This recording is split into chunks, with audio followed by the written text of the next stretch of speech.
Заснул, пустил слюну. Тебе надо, ты и держи. Главное не попасть на копов. То ли ты переплатил, то ли на тебе сэкономили. Пассажир не считается здесь за человека. Что нам машина дает, то она и получает взамен. Прежде чем продолжить, хотел бы поблагодарить вас за чертовски приятную обратную связь. И в двух словах рассказать, почему снова так долго не было видео на нашем канале. Мы просто замотались. И чтобы не грузить вас сейчас какими-то подробностями, я думаю, лучше будет отдельно поделиться ими в специальном видео про 3 года жизни в Аргентине. А сейчас я лишь хотел напомнить о том, что мы запустили сервис помощи приезжающим в Аргентину, где можно проконсультироваться по любым вопросам о жизни в Аргентине со мной лично, либо получить консультацию узкопрофильного специалиста, если это потребуется. Также можно удаленно и быстро забронировать себе жилье для аренды, либо в покупку, где VIP-клиентов также веду я сам. Ну и кроме того, у нас сейчас работают специалисты, сопровождающие столь популярные сейчас роды в Аргентине, и которые помогают в легализации и получении гражданства в Аргентине. Все контакты в описании.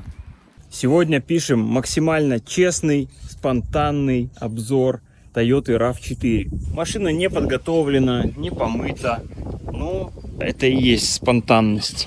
Сперва о том, что мы видим снаружи. Это обычный классический дизайн, который на сегодня смотрится и не устаревшим, и не суперсовременным, а что-то такое среднее. То есть просто затеряться в толпе. Но при этом довольно аккуратненько. Машина 2012 года. После рестайлинга. Колеса достаточно большие, 17 радиус, и клиренс тоже.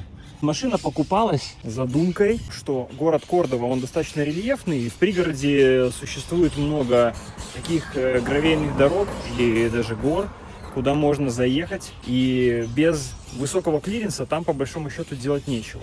Плюс он позволяет отрабатывать высокие лежачие полицейские и глубокие ливневые канавы, которых здесь тоже много, вот можно увидеть. Также скажу, что это длинная база, то есть вот в этой части машина чуть длиннее, чем его короткие собратья. Что ж, давайте заглянем в салон. Начнем, наверное, сзади. И вот сразу мы обнаружим тот проигрыш, с которым мы столкнулись. То есть мы изначально, когда искали машину, хотели взять ее с кожаным салоном, чтобы, поскольку есть маленький ребенок, не оставалось на сиденьях никаких следов. Но вот видно, ребенок тут, например, заснул, пустил слюну или там что-то пролил, и все, сиденья принимают вот такой непрезентабельный вид. Так что с этим нужно обязательно считаться. Салон достаточно бюджетно сделан, много скрипов. Тут вот что-то щелкало недавно. Пассажир не считается здесь за человека, потому что у него ручное управление настройками сидения, и настройка только одна. Наклон спинки, ну и, собственно, отодвинуть сиденье можно вперед или назад. С водительской же стороны настроек чуть-чуть больше. Тут регулируется еще и вот эта подушка. То есть все сиденье целиком может вот так вот подниматься и вот так вот опускаться. Но опять же, все механически в ручном режиме. Надо заметить, что есть версия чуть более полная. Там электрорегулировки, там кожаный салон, и там еще есть люк. И там полный привод. Здесь только моно. И там тоже нет регулировки поясничного упора. И это деталь, которой может сильно не хватать людям высокого роста, как, например, у меня, 1,88 м. И когда мы едем куда-то далеко, мне становится очень тяжело, потому что невозможно изменить положение спины, а форма ковша сидения такая, что ты постоянно немножко согнут.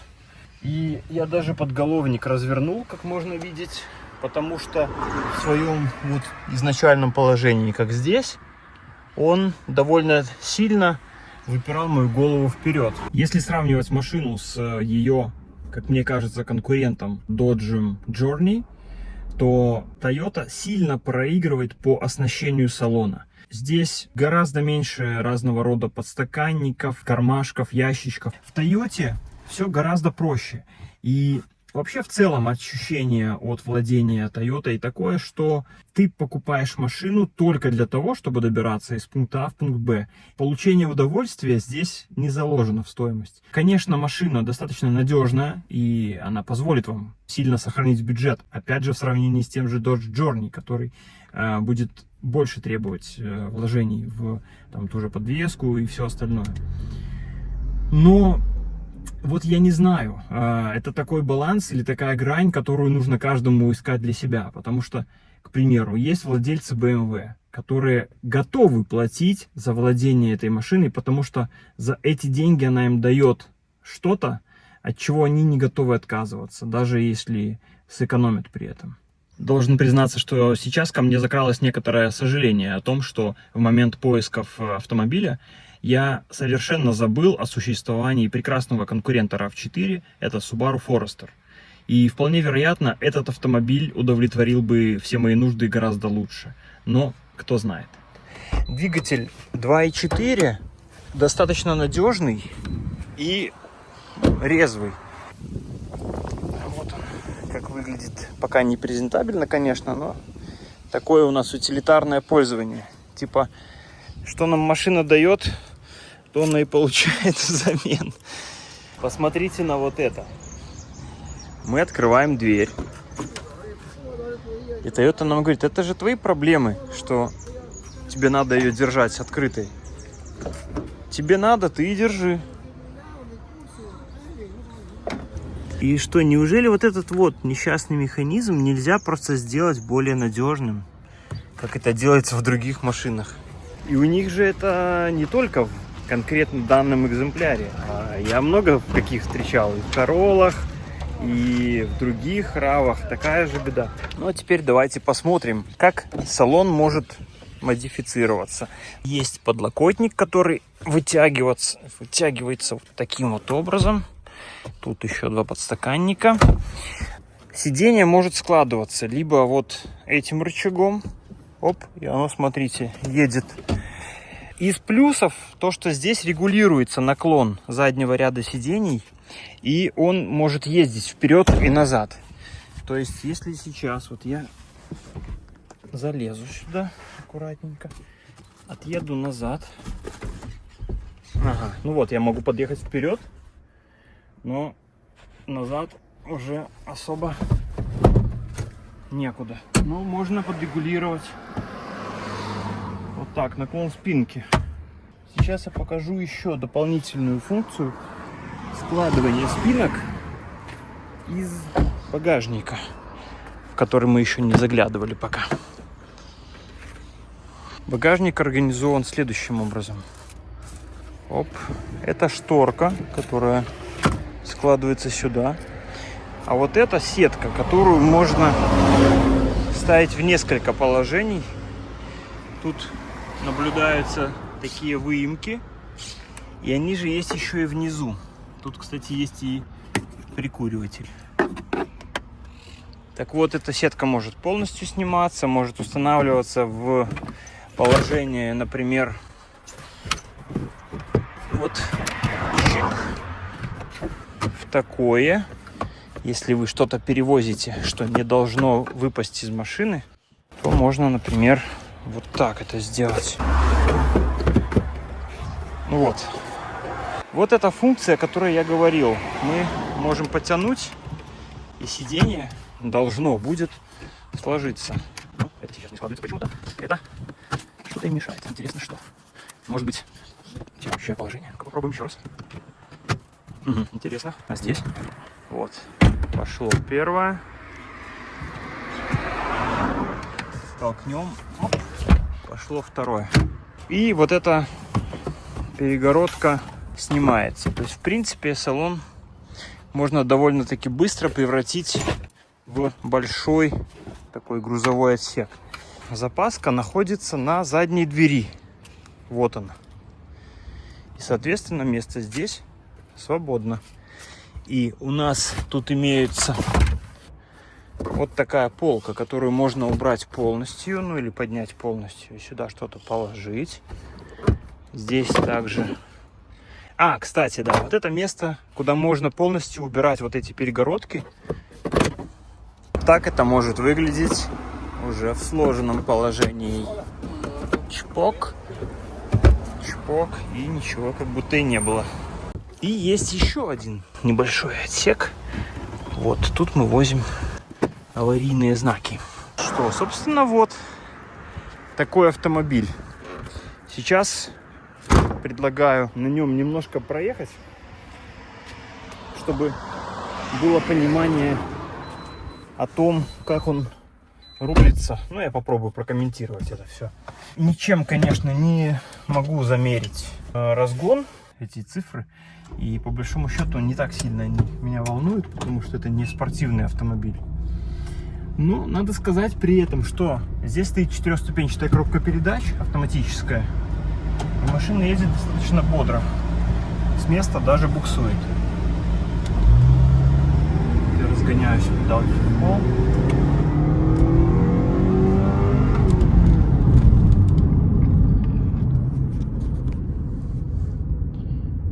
Пропустим велосипедистов.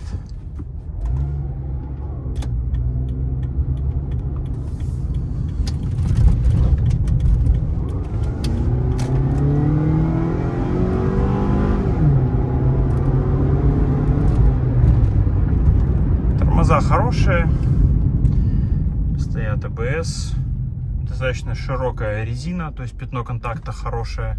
Но что надо отметить по ездовым качествам, машина довольно-таки жесткую имеет подвеску, то есть на неровностях вы их неплохо все-таки ощущаете, и при этом всем машина остается валкой, то есть в поворотах ее не слабо кренит.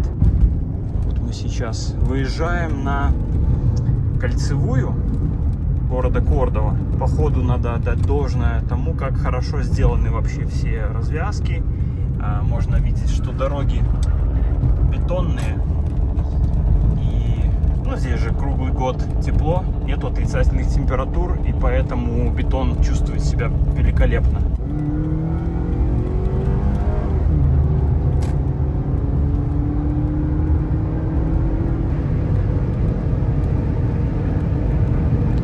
Проехали полицейские, но им как-то не особо есть дело до того, как кто ездит, до тех пор, пока они сами где-то не стоят в качестве контроля.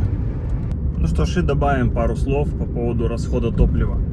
Если ехать по трассе со скоростью где-нибудь 100-110 км в час, чтобы стрелка тахометра колебалась где-то в зоне 2000 оборотов, расход составит в пределах 7 литров на 100 километров. Если нужно немножечко посильнее притопить и разогнаться где-нибудь до 170-180 км в час, то и расход вырастет. Я не замерял точно, но могу сказать, что стрелка топливного бака заметно ползет прямо на глазах вниз.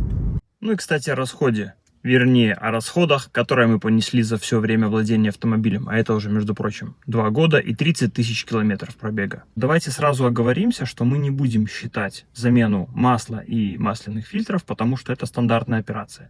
Но при этом я отмечу, что в данном автомобиле устанавливается топливный фильтр вместе с насосом бензобака, поэтому он стоит дороже, и его хватает примерно, по заверениям производителя, на 20 тысяч километров, либо до появления симптомов нехватки тяги.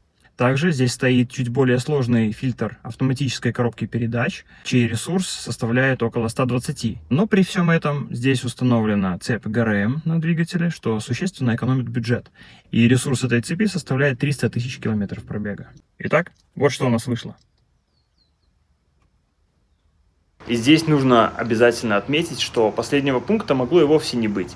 Но несколько сотен, с позволения сказать, дорогам Северной Аргентины сделали свое дело. Так, объезжая перегородивший дорогу Карнавал, мы были вынуждены проехать сначала 100 километров по гравийной дороге, и затем, в надежде объехать очередные 150 километров гравейки, мы решили промчаться по знаменитой Руте 40.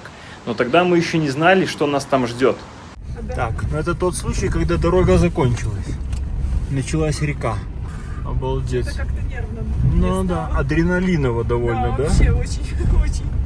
Саша на полном приводе поехал. Давай. Зато именно там мы убедились в правильности выбора автомобиля с высоким клиренсом. И, к счастью, полный привод нам даже не понадобился. Дабы резюмировать все сказанное, я бы отметил, что с практически утилитарной точки зрения машина надежная, недорогая в обслуживании и при этом очень ликвидная. И есть все-таки минус. У меня всегда почему-то складывается такое впечатление, что то ли ты переплатил, то ли на тебе сэкономили, но машина дает тебе только базу какую-то, только необходимый минимум, который ты от нее ждешь. Но она не дает тебе удовольствия, она не дает тебе того комфорта, который ты хотел бы получить за такие деньги, по крайней мере. И здесь уже можно было бы ставить точку, но я все же позволю себе немного лирики вдобавок ко всему сказанному. Мне кажется абсолютно нормальным подбирать автомобиль под свои цели, задачи и кошелек. И лично для меня в машине важны такие качества, как ее вместительность, проходимость, экономичность и комфорт. И особенно, если это автомобиль не только на каждый день, но и для далеких путешествий. К сожалению, авторынок Аргентины не настолько богат, чтобы предложить много чего под данный запрос. Вместе с тем у меня остается надежда, что в ближайшее время ситуация изменится и станет больше доступных автомобилей из тех же Соединенных Штатов, например. И поэтому у меня к вам такая просьба или предложение. Мне просто интересно знать ваше мнение, какой, на ваш взгляд, автомобиль лучше всего подошел бы по этим параметрам. И вы можете оставить это все в комментариях. Мы там с вами можем даже подискутировать. Конкретно для меня, из всего, что я попробовал за всю свою жизнь, самое сильное впечатление оставил один автомобиль. И о нем сейчас я расскажу. Мое открытие когда-то было купить микроавтобус Volkswagen T4. Первым у меня был транспортер, затем была каравелла в длинной базе. Вот от этих машин я тащился, потому что это максимально универсальный автомобиль. В нем дофигища места. Туда можно при желании загнать мотоцикл и куда-нибудь с ним поехать, если там есть желание поучаствовать в мотокроссе или забрать после очередной аварии. Сиденья можно достать и можно перевозить любые грузы, если ты там строишь дом или куда-то переезжаешь. И в то же время можно поставить эти 8 сидений обратно и перевозить пассажиров. Например, поехал ты отдохнуть на какой-то фестиваль музыкальный в Европу и еще и отбил дорогу, а может быть даже немножко заработал.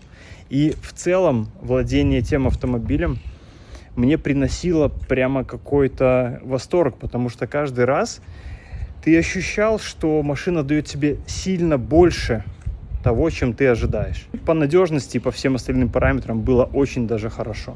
Если будет интересно, дайте знать в комментариях, имеет ли смысл снимать обзор Honda XR 190 и в целом моторынка Аргентины. Друзья, прежде чем попрощаться, я бы хотел еще сказать, что мне было бы очень интересно провести с вами живой стрим, где я мог бы ответить на ваши вопросы, и в том числе хотел поинтересоваться вашим мнением относительно возможных вариантов дальнейшего развития канала. Должен сказать, что у меня есть несколько, на мой взгляд, интересных идей, которые как раз хотелось бы с вами обсудить, как с полноправными участниками всего этого процесса. Поэтому, если вам было бы интересно, напишите, пожалуйста, в комментариях и также возможную дату, когда вы бы это видели возможным. До новых встреч! Пока!